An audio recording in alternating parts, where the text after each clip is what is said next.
ഇത് നമ്മൾ ചെയ്യാൻ പോകുന്ന മീൻ പത്തിരിയാണ്.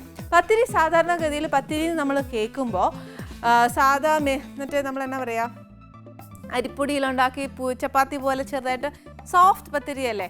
അതല്ലാതെ നമ്മൾ ഒരു പത്തിരിയും കൂടെ ഇവിടെ ചെയ്തായിരുന്നു, അതിശയ പത്തിരി ചെയ്തായിരുന്നു.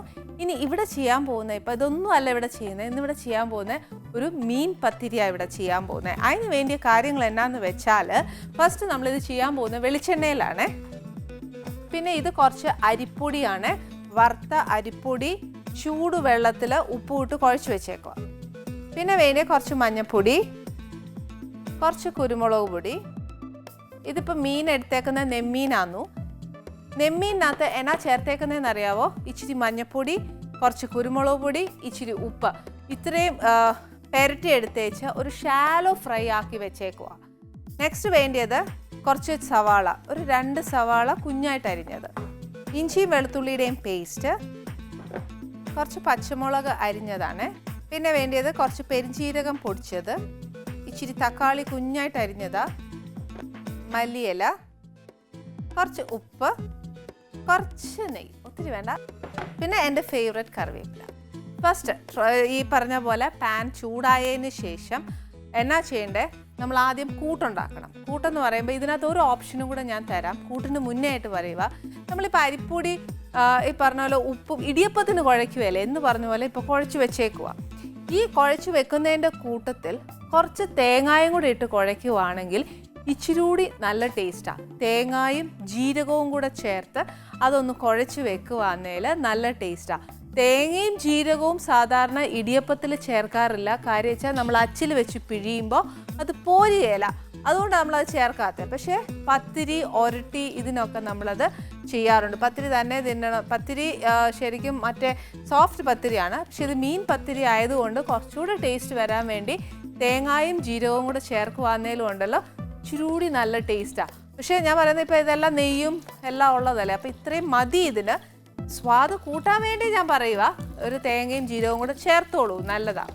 ഫസ്റ്റ് എന്നാ ചെയ്യണ്ടേ, കുറച്ച് എണ്ണ ഒഴിച്ചേച്ച്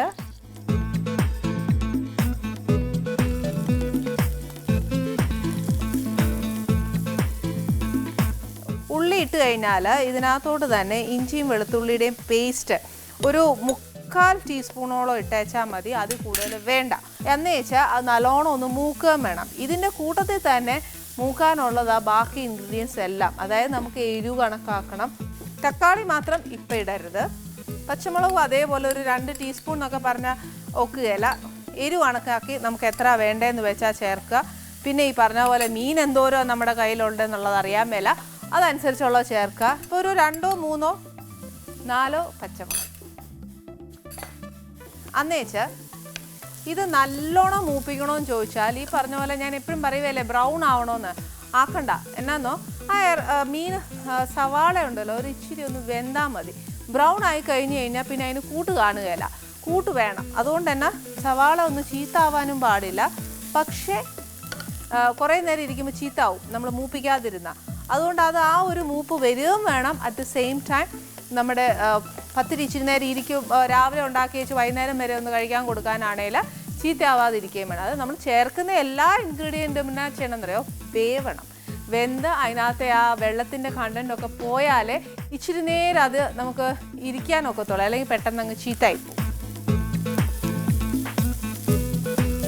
പിന്നെ ഈ ഉള്ളി ഒന്ന് ഇച്ചിരി വേഗം മൂക്കാനായിട്ട് ഒരു നുള്ള്, അതായത് ഒരു പിഞ്ച് ഉപ്പ് ഇടുന്നുള്ളൂ. എന്നാന്നോ നമ്മൾ ഉപ്പിലിട്ട മീൻ വേവിച്ചേക്കുന്ന ഉപ്പ് ഉണ്ട്, അതിനകത്ത് ചെയ്തിട്ടുണ്ട്. പിന്നെ ആണെങ്കിൽ കൂട്ടിനകത്തേ ഉള്ളൂ. പക്ഷെ പത്തിരി മാവിനകത്ത് ഉപ്പിട്ടിട്ടുണ്ട്. അന്നേരം നമ്മൾ ഇതിനകത്ത് കൂട്ടിനകത്ത് എന്തായാലും ഉപ്പ് വേണം. പക്ഷെ ഞാൻ ഇപ്പം ഇടുകയില്ല. കാര്യം എന്നാന്നോ, മീനും കൂടെ ചേർക്കുമ്പോഴത്തേക്ക് ഉപ്പ് അങ്ങ് ഇച്ചിരി കൂടിപ്പോവും. അങ്ങ് കൂടിപ്പോയി കഴിഞ്ഞാലുണ്ടല്ലോ, ഉപ്പ് കൂടിയാൽ, എരിവ് കൂടിയാൽ, പുളി കൂടിയാൽ എല്ലാം മുന്നിട്ട് നിൽക്കുവാന്നേൽ ആ കറിയുടെ സ്വാദ് കാണുകയല്ലേ. ഞാൻ എപ്പോഴും പറയുന്നതല്ലേ. അന്നേരം നമ്മൾ എപ്പോഴും ചേർക്കുമ്പോൾ ബാലൻസ് ചെയ്ത് ചേർക്കുക. അതുകൊണ്ടാണ് ഞാൻ എപ്പോഴും പറയുകയല്ലേ, ഇവിടെ എനിക്ക് പച്ചമുളകിൻ്റെ എരിവ് പറയാൻ നോക്കിയല്ല, ഇത്ര സ്പൂണ് എന്നൊക്കെ പറഞ്ഞാൽ പറ്റിയല്ല. നമ്മൾ ആ ഉണ്ടാക്കുമ്പോൾ ഉണ്ടല്ലോ ഇന്ന കാര്യങ്ങൾ ചേർക്കണമെന്ന് പറഞ്ഞു തരാമെന്നല്ലാതെ അളവ് പറഞ്ഞു കഴിഞ്ഞാൽ തെറ്റും. കാര്യം നിങ്ങൾ എടുക്കുന്ന ഒരളവായിരിക്കും, ഞാൻ എടുക്കുന്ന ഒരളവായിരിക്കും. അന്നേരം ഉണ്ടല്ലോ പറഞ്ഞാൽ നോക്കിയല്ല.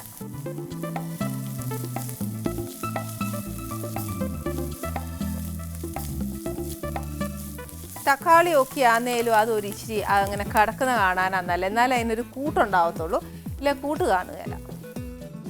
ഇതിനകത്തോട്ട് ഒരു കുറച്ച് പെരിഞ്ചീരകപ്പൊടി, അതായത് ഒരു 1/4 ടീസ്പൂണോളം ഇടാം. ഇതൊക്കെ ഒരു അളവാണേ ഞാൻ പറയുന്നത്. ഇതിൻ്റെ കൂട്ടത്തിൽ തന്നെ ഒരു ഇച്ചിരി മഞ്ഞൾപ്പൊടി,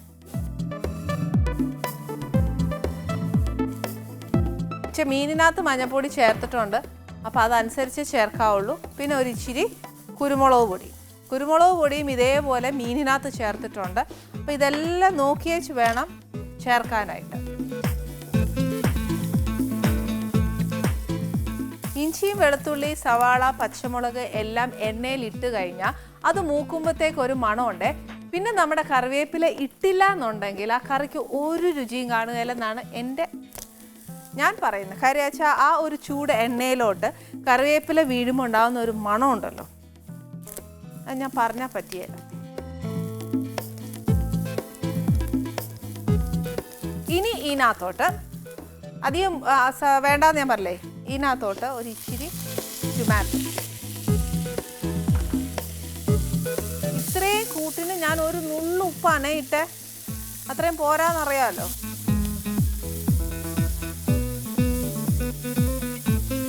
അതുകൊണ്ട് എന്നാന്നോ ഞാനൊരു ഇച്ചിരി ഉപ്പും കൂടി ഇടാവേ. ഒരു ഇച്ചിരി എന്ന് പറഞ്ഞാൽ ഒരു കുറച്ച്, എനിക്ക് പേടിയാണ് എന്നാന്ന് വെച്ചാൽ മീനിനകത്ത് ഉപ്പുണ്ടേ, എന്നാലും ഇത് ഇട്ടാൽ ഉക്കത്തില്ല. ആ കറിവേപ്പിലയും പെരിഞ്ചീരകവും എൻ്റെ ആ കുരുമുളകിൻ്റെ ഒക്കെ നല്ല മണമുണ്ട്. ഇതിനിപ്പോൾ പത്തിരി ഉണ്ടാക്കി കഴിക്കണമെന്നൊന്നുമില്ല, നല്ല ചോറ്, നല്ല ചൂട് ചോറും കാച്ചിമോരോ പുളിശ്ശേരിയോ എന്നതേലും ഉണ്ടെങ്കിൽ അത് കൂട്ടി കഴിക്കാനേ ഉള്ളൂ. നമ്മൾ ഉണ്ടാക്കുന്ന ഡിഷ് ഈ പറഞ്ഞ പോലെ മീൻ പത്തിരിയല്ലേ, അപ്പോൾ അത് അതിൻ്റെതായ രീതിയിൽ തന്നെ പോട്ടെ. ഈ ഷാലോ ഫ്രൈ ചെയ്യുന്ന എന്നാത്തിനാണെന്നറിയോ, അപ്പോൾ മീൻ പൊടിഞ്ഞു പോകാതിരിക്കാനാണ്. ഇതൊരു ഇച്ചിരി മുഴുത്ത കഷ്ണമാണ്. അതല്ല നമ്മൾ കൂട്ടായിട്ട് വയ്ക്കുകയല്ലേ, ഒന്നെങ്കിൽ നമുക്ക് പൊടിച്ച് വയ്ക്കാം, അതല്ല എന്നുണ്ടെങ്കിൽ കുഞ്ഞു പീസായിട്ട് അരിഞ്ഞു വെച്ചാൽ മതി. ഇതിപ്പോൾ ഞാൻ ചെയ്തത് എന്നാന്ന് വെച്ചാൽ നമുക്ക് അറിയണ്ടേ.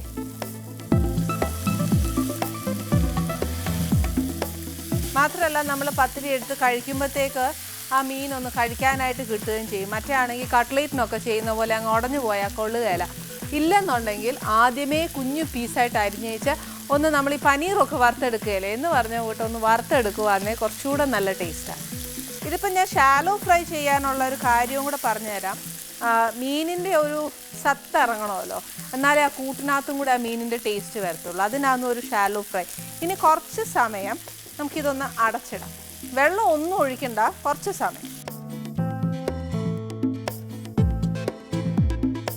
കുറച്ച് നേരം നമ്മളിത് അടച്ചിട്ടിട്ടുണ്ടായിരുന്നേ. ഇനി എടുത്തേച്ചുണ്ടല്ലോ, ഇതിനൊക്കെ ഒരു ആവിയിൽ വരുമ്പോൾ ഉണ്ടാകുന്ന ഒരു മണം ഉണ്ടല്ലോ. ഇപ്പം നിങ്ങളൊക്കെ ആലോചിക്കും, ദൈവമേ ഈ കൊച്ചി ആവിയെല്ലാം മണത്തേച്ചാൽ ഈ കൊതിയോടെയാണോ കൊടുക്കുന്നതെന്ന്. ഇല്ല കേട്ടോ, എനിക്ക് സത്യം പറഞ്ഞാൽ ഒരു കറി വെക്കുമ്പോൾ അതിൻ്റെ രുചി കിട്ടുന്ന അതിൻ്റെ മണത്തിൽ കൂടിയാണ്. ആ മണത്തിൽ കൂടെ കിടുമ്പോൾ ഞാൻ ഇപ്പം നമ്മൾ പരീക്ഷ എഴുതിയേച്ച് പേപ്പർ കൊടുക്കാൻ സമയം നമ്മൾ ആലോചിക്കല്ലേ, ഞാൻ എല്ലാം എഴുതിയത് കറക്റ്റാണ് എന്ന ഒരു മനസ്സ് മാത്രമേ എനിക്കുള്ളൂ, അല്ലാതെ എനിക്ക് കൊതിയുണ്ട് എന്നൊന്നും തെറ്റിദ്ധരിക്കല്ലേ. ഇപ്പോൾ കൂട്ട് കുറച്ചായിട്ടുണ്ട്. ഇതിനകത്തോട്ട് ഒരു സ്പൂൺ, ഏറ്റവും ചെറിയ സ്പൂണ് ഏത് നമ്മുടെ വീട്ടിലുണ്ടോ ആ സ്പൂണിന് ഒരു സ്പൂൺ നെയ്യ്. അതിൻ്റെ കൂട്ടത്തിൽ കുറച്ച് മല്ലിയില.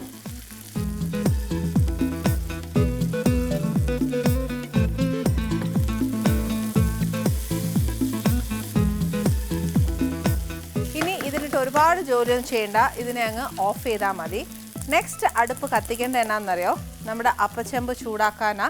അതിനകത്തോട്ടാണ് നമ്മൾ പത്തിരി ആവിയിൽ പുഴുങ്ങിയെടുക്കുന്നത്. അതായത് ഈ പറഞ്ഞ പോലെ ഇലയപ്പമൊക്കെ ഉണ്ടാക്കുമല്ലേ എന്ന് പറഞ്ഞ പോലെ. അല്ലാന്നുണ്ടെങ്കിൽ ഒരു കാര്യം ചെയ്യാം, ഇലയപ്പം അല്ലാതെ ആദ്യം ഫസ്റ്റ് നമ്മളൊന്ന് പരത്തി വെച്ച്, ഇലയപ്പത്തിനൊക്കെ പരത്തുന്ന കൂട്ട് പരത്തി വെച്ച് അതിൻ്റെ മേളിൽ കൂട്ട് വയ്ക്കുക. കൂട്ടിൻ്റെ മേളിൽ ഒരു ഇലയപ്പത്തിനും കൂടെ നമ്മൾ മാവ് പരത്തുന്ന പോലെ പരത്തി വെച്ച് അതിൻ്റെ മേളിലോട്ട് കൂട്ടിൻ്റെ മേളിൽ അത് കമത്തി വെച്ച് ഇതിനകത്ത് വെച്ച് ആവി കയറ്റി എടുക്കുക ചെയ്യുക.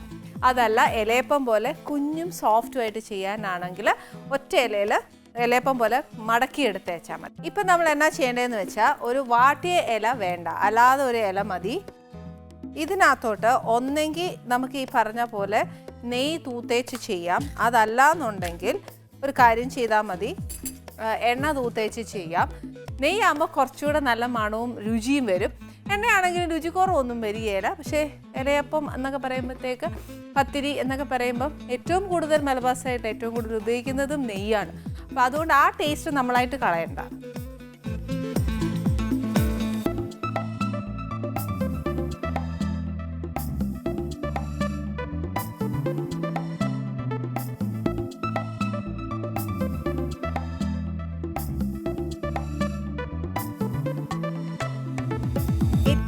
കട്ടി കുറച്ച് പരത്താവോ അത്രയും കട്ടി കുറച്ച് പരത്തുന്നതാണ് ഇതിന് ഏറ്റവും നല്ല ടേസ്റ്റ്. അന്നേച്ച് ഇതിൻ്റെ മേളിൽ ഈ കൂട്ട് വയ്ക്കുക.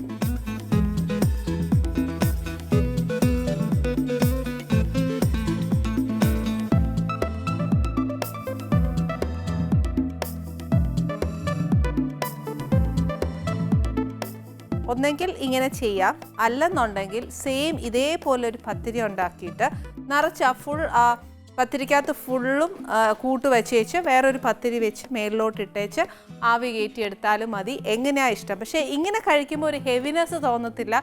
നമ്മൾ എന്താ പറയുക, ഒരു ഫുൾ മീലായിട്ട് വരികയല്ല. അതുകൊണ്ടാണ് ഞാൻ പറഞ്ഞത് ഇതാകുമ്പോൾ ചായക്കൊക്കെ കഴിക്കാനായിട്ട് ഇച്ചിരി കൂടി നല്ല സ്വാദാണ്.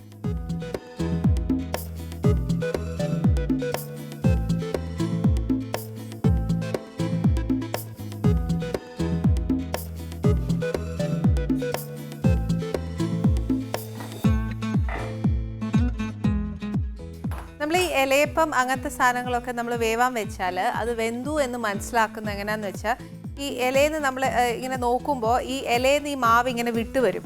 അപ്പോൾ അത് വെന്തു എന്നാണ് എൻ്റെ അമ്മയമ്മ പഠിപ്പിച്ചു തന്നത്.